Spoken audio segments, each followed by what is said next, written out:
Now, the reason for the Third Anglo-Mysore War. You had seen in the map, I had told you this is Travancore, but their friendship was with the British.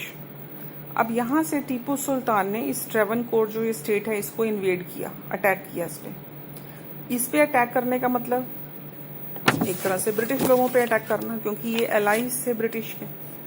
सो ये टीपू सुल्तान का ट्रेवनकोर पे attack करना जो है, it became a reason for the Third Anglo-Mysore War.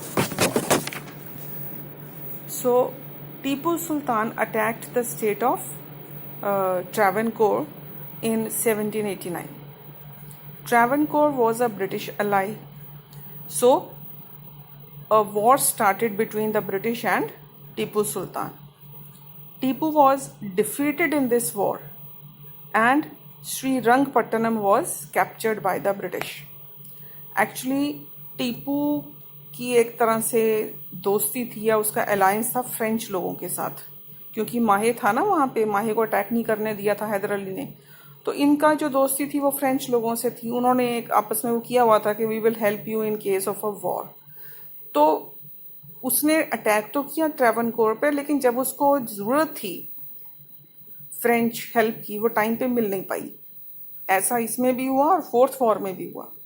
सो यहाँ पर जो श्रीरंगपट्टनम है ये टीपू की टेरिटरी में आता था, तो उसकी एक ट्रीटी करनी पड़ी. Tipu had to sign the treaty of Srirangapatnam. और ये जो ट्रीटी थी थोड़ी नुकसान वाली रही उसके लिए, because according to this treaty half territory of Mysore was taken over by the British. Mysore का कम से कम आधा हिस्सा जो है वो ब्रिटिश लोगों ने ले लिया.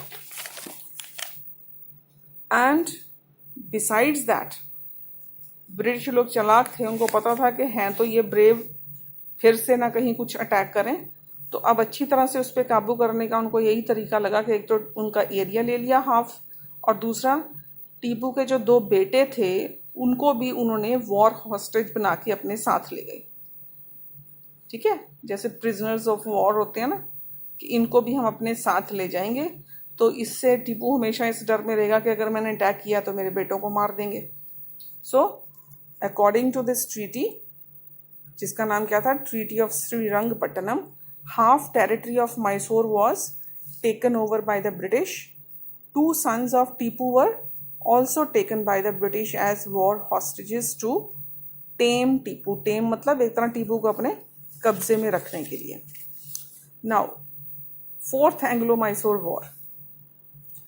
अब जब ये सिचुएशन हो जाएगी, उनको पता है कि अभी टीपू एक तरह से किसी भी रीज़न से एक एरिया कम रह गया, बेटे उनके पास ब्रिटिश के पास हॉस्टेज हैं, तो टीपू एक तरह से एक वीक पोजीशन में है.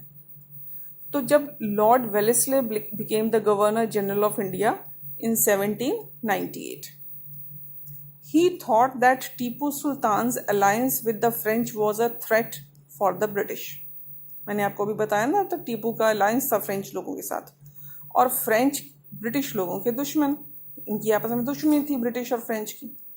तो उनको लगता था कि फ्रेंच कहीं हेल्प करने ना आ जाए टीपू को, तो उनको ये टीपू की जो दोस्ती थी फ्रेंच लोगों के साथ, वो उनको अपने लिए एक थ्रेट लगती थी, एक खतरा था उनके लिए, ब्रिटिश लोगों के लिए. तो लॉर्ड वेलेस्ले जब गवर्नर जनरल बने इंडिया के, तो उनके मन में भी ये बात आई. सो ही अटैक्ड मैसूर फ्रॉम 4 साइड्स. तो उन्होंने चारों तरफ से अटैक किया मैसूर को, with the help of Nizam of Hyderabad, जिससे पहले भी अलायंस किया था मराठास के साथ, और बाकी साइड्स पे वो खुद थे. So this was a decisive victory for the British. अब चारों तरफ से टीपू को अटैक किया, फ्रेंच हेल्प के लिए नहीं आ पाए उनकी टाइम से. तो इस तरह से कि ये डिसाइसिव विक्ट्री थी ब्रिटिश. मतलब डिसाइसिव विक्ट्री का मतलब कि अब ब्रिटिश लोगों को पक्का था कि इस विक्ट्री के बाद टीपू कभी भी उनके सामने टिकेगा नहीं. तो this was a decisive victory for the British at Srirangpattanam in 1799 because Tipu was killed in this war.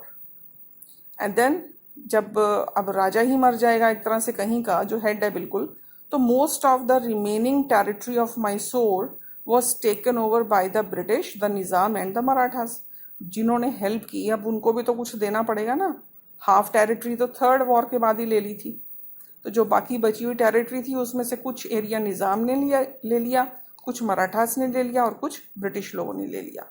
तो some central part of Mysore, थोड़ा सा पार्ट जो था मैसूर का, आपको याद है कि उनके ओरिजिनल जो रूलर्स थे कौन थे? आपको मैंने बताया था वोडियार डायनेस्टी, तो वो हिंदू रूलर्स थे।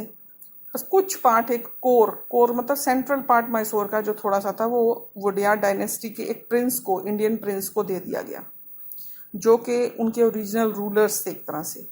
और वो वोडियार डायनेस्टी फिर दोबारा मैसूर को रूल करने लगी, और वो रूल करते रहे इसको टिल 1947, जब इंडिया इंडिपेंडेंट हुआ। So this was fourth Anglo Mysore war, because now Tipu Sultan was killed, so Mysore का जो काम था वो तो खत्म ही हो गया इसके बाद। So in a way the Britishers benefited from these wars, हारे भी लेकिन एंड में उसको काफ़ी एरिया को उन्होंने जीत लिया।